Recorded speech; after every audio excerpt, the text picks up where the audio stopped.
What's up, everybody? It's your boy, Doggie Diamonds. Doggie Diamonds No Filter is the podcast. What you think is going to happen when two of the most outspoken people in media sit down and chop it up? That's right, Doggie Diamonds and Charlamagne the God finally got a chance to sit down, chop it up, and go through it. This shit is about to be crazy right here. I'm going to give you a little portion of what we talked about today, but it gets crazier, and deeper as the full interview comes out. The only way you're going to be able to hear that is if you go to soundcloud.com/DoggieDiamondsNoFilter. And if you go to iTunes and look up Doggie Diamonds No Filter, both of those links are in the description box. So make sure you subscribe. Make sure you tune in when it drop. I'm going to drop it this Wednesday, the 21st. It's about to get crazy out here, man. Thank you to everybody who supported on the last one, the Fxck. We charted really high with that one. Let's go for that again this week. No further ado, let's get into a little bit of this right here. Peace. What's up, everybody? I go by the name of Doggie Diamonds. You are now listening to No Filter Podcast. No filter means honesty. If you're afraid of honesty, then this ain't the podcast for you. We gonna be honest today.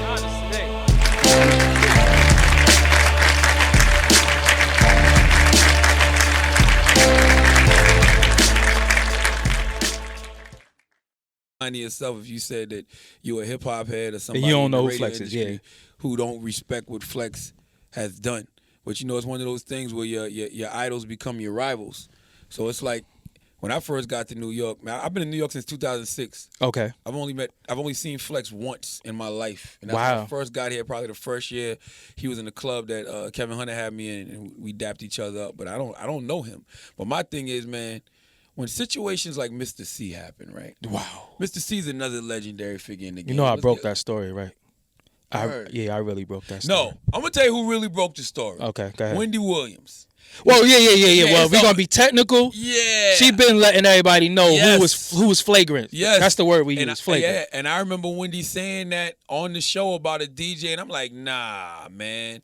And then when he got caught the first time, that's gold. Yeah. Like, how am I not going to donkey today that? And it's not the fact that he was gay. It's the fact that you out here being a serial purchaser. Committing crimes. You committing a crime. Go get you a girlfriend. Yeah. Go get or you a an boyfriend. apartment. Or a boyfriend. Go get you a fuck with. boyfriend and an apartment. Relax. So it's like I had to give him donkey today. And then Flex jumped out that night like, y'all really want this? I'm like, yeah, we do. yeah. Yo, you know it's a website called Hollywood Street King. They had it on there. Mm-hmm. And I hit the dude like, yo, bro, I'm going to take this shit and I'm going to run with it. And he said, go ahead. Because he had the whole paperwork and everything. It's like, how the fuck he get all this shit? But I did it, and that shit went viral. I seen mad people, but then I seen Ed Lover jump. I felt sorry for them.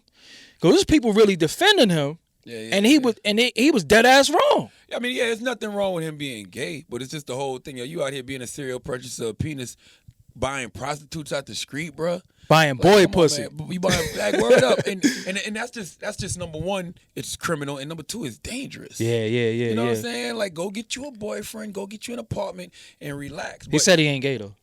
Yeah, well, he's in denial, clearly. But you know, even with the whole radio, it's no radio war. It was me clowning Mr. C, me going at Flex. You know, and Flex going at me. You know, and it's like even in the 6 years I've been here, I've given Mr. C donkey of the day 3 times. I've given Funk Flex donkey of the day 3 times. And I put out the video where the Funk Master Flex told the truth. So those 6 moments or 7 moments did damage to have them still talking about me to this day. So all right, for the viewers, for the morning show, are y'all crushing them? And the numbers? We doing great in ratings, thank God. You know. Yeah. You know, I don't ever get caught up in numbers because I understand how those things change. Like we can have a run of 2 years and then it's over. We can have a run for great ratings for 2 years. In a couple months, somebody else might be on top, but then we might get it right back. Like it's just close and it's competitive, man. The only thing I ever focus on every day when I sit down in that studio is legacy. Yeah, okay. I want people to talk about you forever. Charlamagne and the Breakfast Club the way we still talking about Wendy. Yes. The same way we talk about Howard Stern, the way we talk about Petey Green, the way we talk about a star. Like, I want people to remember moments. I want 15 years from now, I want to be somewhere and somebody be like, yo, I remember when this happened or that happened. That's what I focus on. Okay. I focus on being great. Like, I don't get caught up in the numbers and things like that. You can ask anybody in here.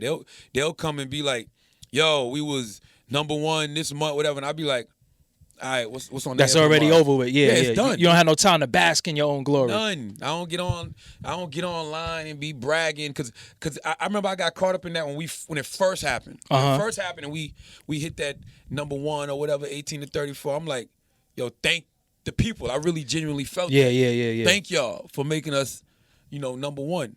But just to constantly keep doing that, nah, man, you can't get caught up in numbers. You got to focus on legacy, man. In the street, is it more love than it's hate? Because on the internet, you get a lot of hate.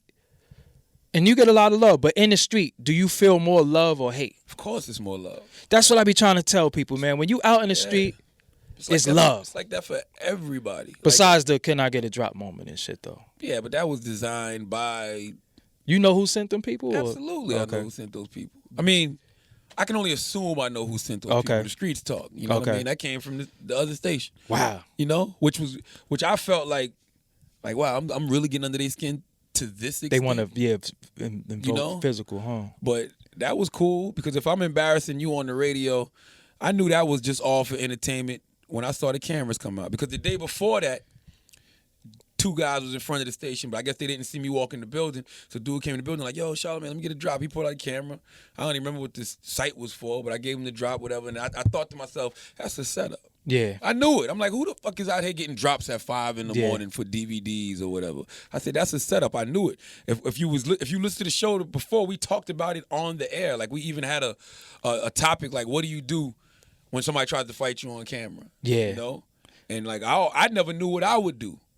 Until you in that moment. Word up. Because I mean, I grew up hearing people talk about snatching DJs in New York and throwing them in vans. Definitely. Salute the Wu Kid. Me and Wu Kid always does a story about how Big Pun and somebody snatched them through in a van. So if I'm walking 5 in the morning, I feel something hit me in the back of my head. I don't know if this person's trying to grab me. I don't know what they doing.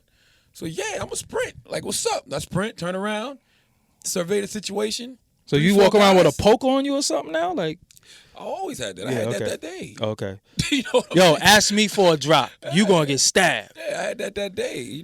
My father always tell me keep a little something on me. But it's just like, what you gonna do 3-4 dudes, man? I'm not, whatever they playing. I'm a little more crazier than you though. I kind of don't give a fuck. I think I'm from Brooklyn, and I could sense like something ain't right with these dudes. So I automatically got my banger. But I know you're a little bit more used to being visible.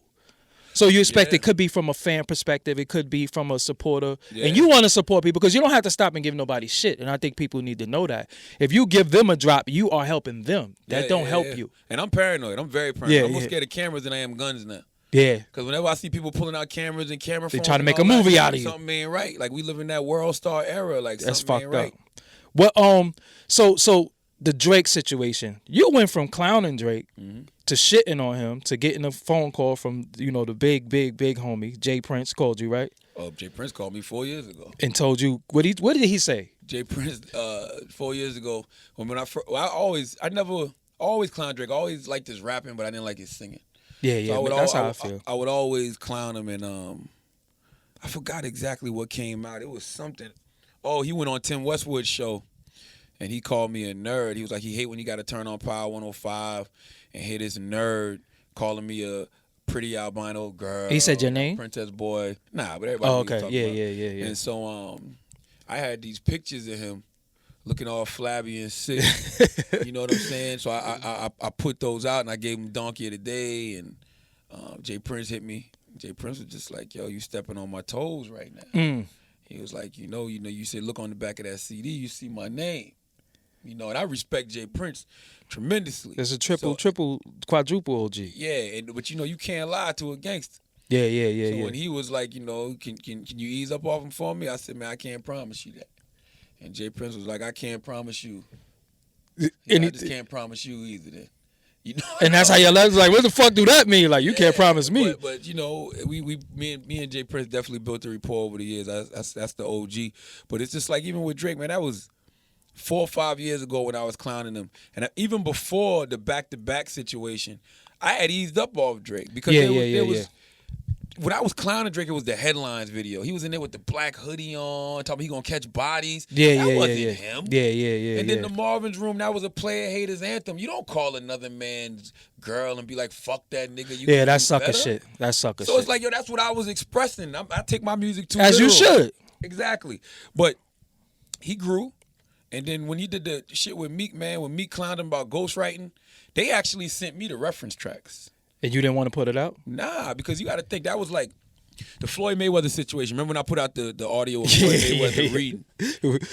Or the lack of reading. Lack of reading. Yeah. That shit didn't feel good to me. I'm not even gonna front. Like, you know, I just didn't feel good after I did it. Like, it was just one of those things in the moment. Nah, that shit funny though. It was, I mean, people find it funny, but I'm just telling you, from me, my energy didn't feel good about it. Didn't nobody from the radio station come down on me? Didn't nobody from Floyd's team run down on me? Just me as a man. So you felt like you was tearing down a black man after the fact? It just didn't feel good. Okay. Like the energy about it wasn't right, and I'm an energy person. So when I had got those reference tracks, I felt that same energy. Okay. So I remember calling my peoples. I remember Jay Prince, one of the people I called. I'm like, yo, man, I got this. And I called another, you know, homie of ours, a mutual friend we got. And I was like, I got this. And, you know, I'm like, I don't want it. Yeah. You know, I don't want no parts of this. So I didn't use it. I didn't put it out or nothing like that. Everybody else ran with that shit. And when I got on the radio the next day, what I liked was Drake responded with music. He responded with bars. Cause I'm old school. You know Yeah. It's a rap battle. Rap. It's rap. Yeah, you know what I'm rap. saying? Like, fuck all that Twitter shit and Instagram and all that. When he responded with bars, with Charged Up, I'm like, I don't really care for the record, but I like the fact he responded with bars Immediately. But then 4 days later, you cannot deny back to back, yo. It's I don't think it's the greatest diss record, but it's top 5 though. It's the greatest club diss record. Like when they playing your shit in the club, like a regular rotation, that shit. It's 3 for the club. Hit him up. Definitely. Dre Day. Yeah, because that's an underrated. See, we forget about it. He was dissing Easy, Luke, and Tim Dog. Yep. And back to back. And I just thought that was the first time we ever seen a rap beef get handled by social media as well. Like Drake painted that picture with them bars, and everybody ran with the memes. Girl tour, world tour. You know, it was phenomenal. So it was just like. This interview was brought to you by Doggie Diamonds No Filter Podcast. You can hear the podcast on iTunes. Just search for Doggie Diamonds No Filter, or on SoundCloud.com/Doggie Diamonds No Filter. Thank you for all your continued support. Hold on, man. I don't feel like I gave y'all enough. Let me give y'all a little bit more of this interview, man. This shit is important, man. We trying to be number one. We ain't going to be number one by cheating the people. I'm going to give y'all a little bit more. Hold us down. It goes. You know what I'm saying? Yeah. But I mean, I know Meek don't fuck with me. I mean, I remember last year at Powerhouse, Meek was like, yo, I'm going to run down on Charlamagne. And for what, though?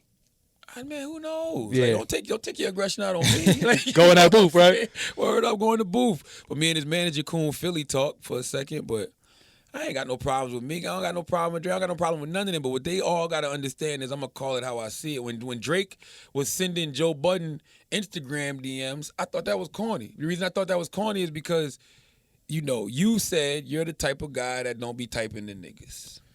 And you was Instagram fingers. Yeah. Don't Instagram DM him.